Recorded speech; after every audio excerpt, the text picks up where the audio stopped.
The Wyoming Legislature is in the midst of its biennial budget session. That's a shorter session with almost just as much work to do. It places extra focus on the work of the legislative leadership, including State Senator Bo Biteman, Senate President, Republican from Sheridan County. I'm Steve Peck of Wyoming PBS. Join us for Capitol Outlook.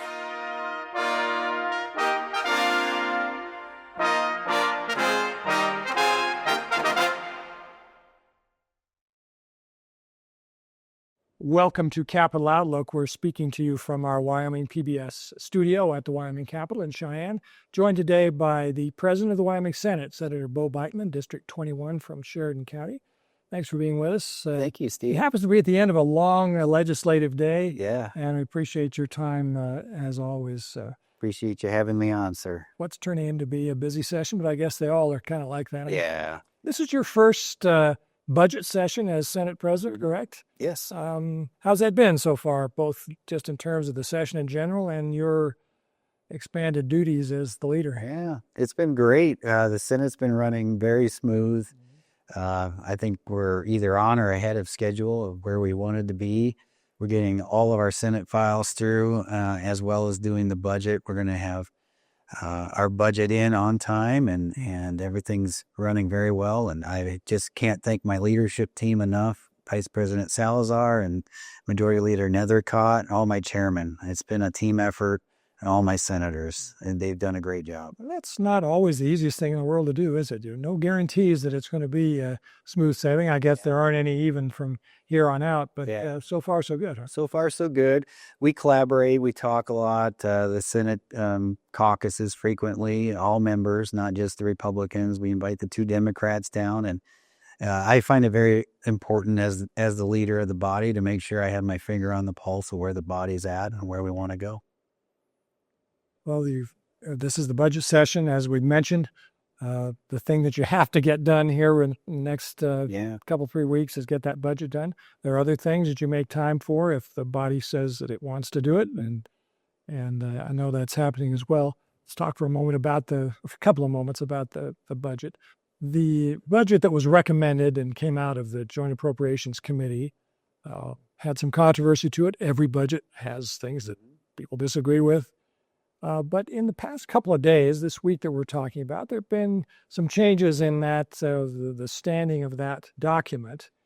And the Senate has taken a different point of view, doing something that I'm not sure would have been predicted, but reverting in a way, and you tell me if I'm using improper vocabulary here, but to the basic budget recommendation that was handed over by the governor, which is part of his constitutional requirement as well. He talked about it in his State of the Union, which we carried. He recommended that the legislature go back to that. And this week, essentially, that's what the Senate did, correct? Correct. Yeah, so there's two ways we could have gone. Obviously, with my Senate, there's a pretty diverse group of folks. All 31 of us represent 31 completely different constituencies and all have different concerns. And when the budget was brought, the chairman of appropriations, Vice President Salazar, told the body, "This is now your budget. Do with it as you will."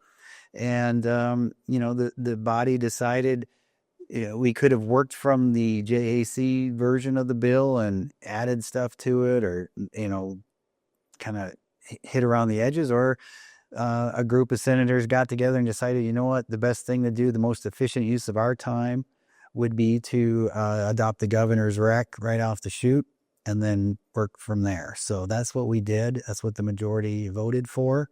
And then on third reading, they said, come back with any amendments you want and we'll tweak it from there.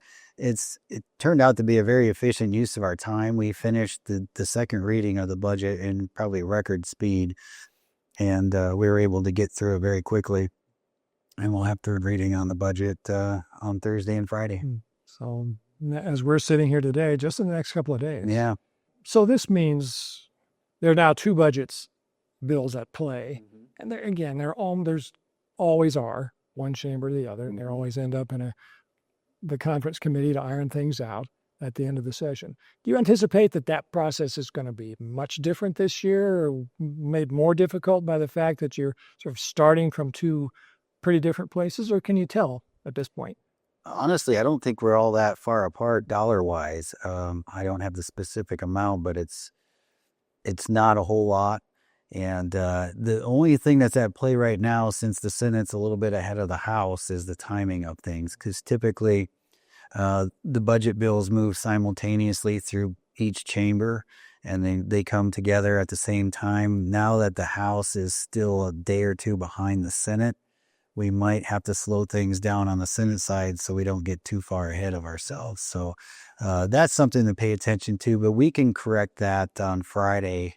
We'll see where we're at on Friday, and then hopefully Monday, both chambers will have their budget bills finalized and sent over to the opposite chamber. And you're speaking with the Senate. I understand that.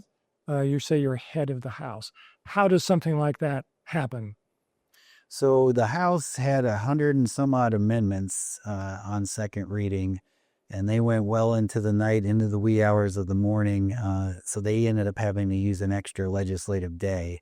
The Senate we got our second reading done we were done by 5 o'clock on second reading day.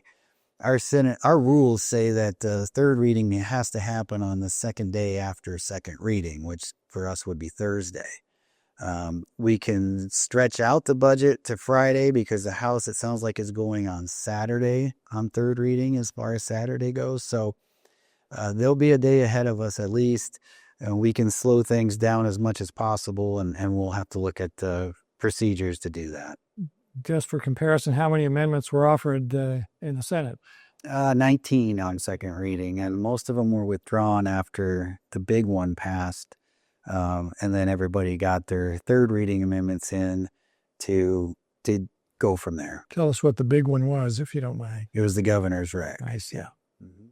My experience tells me the governor's budget is, as you just said, a recommendation. Mm-hmm. And how often, let's put it this way, in your experience, has the governor's budget been accepted more or less whole by either body of the legislature? Not that often, right? Well, not that often, but it's usually pretty close.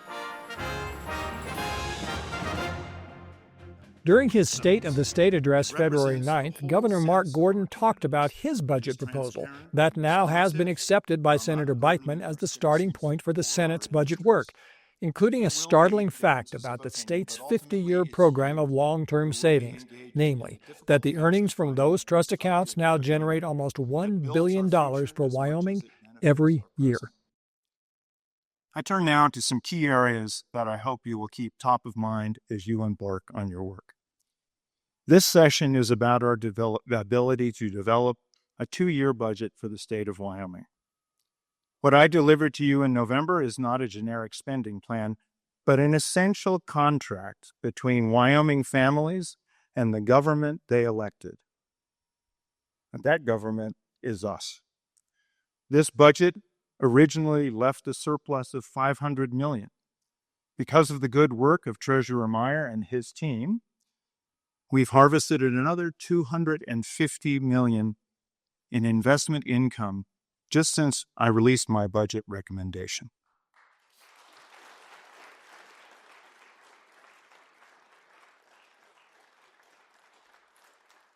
Now, you know, that income is not profiled in the consensus revenue estimating group, which is why I now turn to the topic of savings. In 1974, the people of this state amended their constitution to create the Permanent Mineral Trust Fund. They understood that resources beneath the ground are not endless, and the prosperity they bring forth should serve generations yet unborn.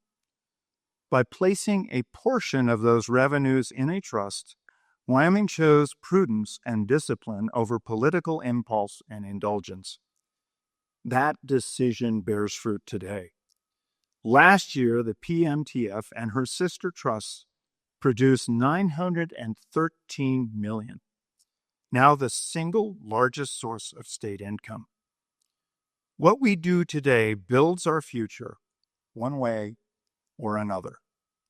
I therefore ask you to restore my original budget recommendation and place $250 million of the surplus into permanent savings this year, beyond the reach of current temptation.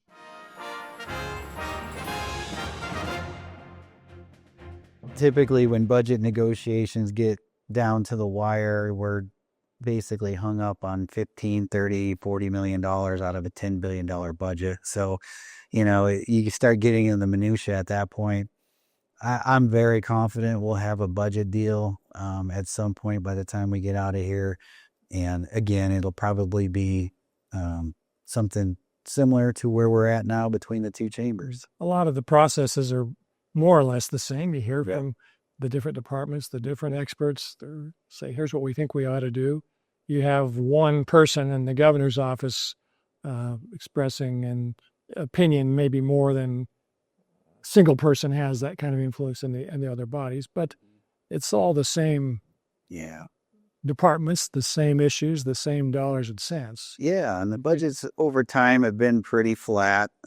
So it's not like this budget is blowing the. It's not a budget buster by any means. So it's pretty flat.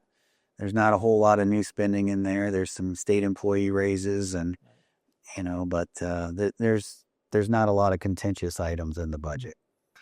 The budget session, as I hope our regular Capital Outlook viewers know, is only half the allotted time compared to the general sessions. The budget's a big thing you have to do, but other things can come up, and a big one that's come up this year is the issue referred to generally as K-12 recalibration. Yes. Speaker Nyman gave a pretty good definition of what that was last week, something that has to be done regularly. It's maybe a little overdue to be done now. Yeah. And adding to the pressure of it this year is a court ruling which says some of what you've been doing, in the court's opinion, is not quite right. So you're taking that on as well as the budget. And there are sessions or other sessions, other calibration or recalibration sessions, when that's been in a general session and it's taken a lot of time to get that done there. Yeah. There was a big bill, and I'm going to let you talk in a moment, I promise. But there was a big bill. Speaker Nyman went through us, and he listed item after item after item after item. And I said, is this too big? Possibly for one bill, because a lot of these things would have been bills of their own in other times. And he said, well, our feeling was we needed to try to get it all done at once. That's been complicated, obviously. What's your view on it as from the Senate leadership position? Yeah, from the Senate side, we had a mirror bill just in case something happened on the House side. The plan was that the bill would start in the House after it passed out of the Recalibration Committee. It failed introduction over there, and they had an attempt to resurrect it, and that failed as well. So the Senate broke the glass and grabbed the recalibration bill on the Senate side out of there, and we sent it to passed unanimously on introduction, and then we sent it to the Education Committee, where they've added some amendments to it that our constituents wanted, and we feel like the bill's in a really good place right now, and it'll be probably up on the floor here in the next couple of days. No kidding. And it'll take some time away from other Senate business, which was kind of our concern because there's half of us senators as there are House members. And so it's twice as much work. And we take on something as big as recalibration, in addition to all the other issues that we have to deal with. It's quite a workload, but my senators are up for the task and we'll do it. When you say that the Senate got a little bit ahead of the House, is it fair to infer possibly from that this might give your body more time to chew on the recalibration bill? Well, it would have if it came earlier, but now we're up against crossover. So we've got some deadlines coming up. Friday is the last day for bills to come out of Committee of the Whole. Monday is second reading, Tuesday's third reading. So Tuesday is technically crossover. So we've got to get this thing out by Tuesday. So we don't have a whole lot of time to work it. Crossover meaning of any bills that in one chamber that have to be heard by the other has to be done in a timely fashion. This is part of what your job is, the proverbial keeping the trains running on gas. But you just have to do it. You're budgeted for a certain amount of time, specified for a certain amount of time. And that's what you got. That's what we got. And, with a 20-day session, you've got 3 days of budget hearings. The first day or two are pretty much pomp and circumstance, not a lot's going on, introduction of bills, and the last couple of days are just conference committees. So you really look at how condensed the middle portion of the budget session truly is. It's very chaotic. That's why we're here working late nights. We're here. Committees are working early in the morning and on into the evening. So we work very hard in a short amount of time and do a tremendous amount of work. Yeah, this committee process is so important. Yeah. I continue to say, and I make sort of a point of saying it every year, I think average citizens, viewers might, when they think of the legislature, think of soaring oratory from the floor or from your chair, whoever's in it. But the committees do so much of the preparation, the heavy lifting, and they need to do good work. Yes, don't they? They do, and they need to vet these bills carefully, take public input, maybe hear a different side of the story, maybe find something that they didn't see or catch something that needs to be fixed. That's where that needs to happen. By the time it hits the floor, committee of the whole or first reading is pretty much your only chance to really debate a bill. We have unlimited debate on first reading, but second readings, limited debate. Third reading is limited debate as well, and then that's it. So we're talking about the time crunch, another big issue that's been introduced and is being addressed again, has to do with property taxes in Wyoming. And there were a lot of bills considered in the past several years, and a pretty good handful of them passed sort of at the same time, previous session. Now we're feeling some of the effects of those, and some of that's coming back again. Is that adding to the time burden to be having to deal with property taxes when it maybe might have been presumed that we dealt with that last year? Well, on the first day, all the Senate property tax bills died on introduction. So we did, the body decided that we had done enough on property taxes. So we are dealing with the sunset on the long-term homeowner exemption and trying to repeal that, but that's the only property tax related bill I have in my chamber at the moment. And you're expecting you could receive some from the House. Yeah. Possibly. We'll see. I haven't got a whole lot of bills from the House yet, so we're waiting. Because they're still scrambling to catch up. Yeah. All right. Here's something I'm sure you knew I'd ask you about. Okay. Speaking of distractions, this issue that has become, for better for worse, short-cutted, nicknamed Checkgate. And by now, people who are interested in this and have followed it, it's several days old. But when it did happen, and it involved a person who is credentialed as the media and quite a bit sort of different media approach than the one that I have, for example, she came onto the floor of the House chamber and she passed out what turned out to be checks made to specific legislators, and that caused a disturbance. Let's put it that way. Yeah. On top of everything else that you were expecting to have to deal with, and even the expected things are unexpected when you get into detail them, here comes this thing. And I know that the legislature had to spend most of a day explaining this, talking about it, trying to figure out what happened, investigating it, trying to figure out what to do. I don't know how much you want to talk about that. I know there's an investigation going. There's now law enforcement locally involved in it as well.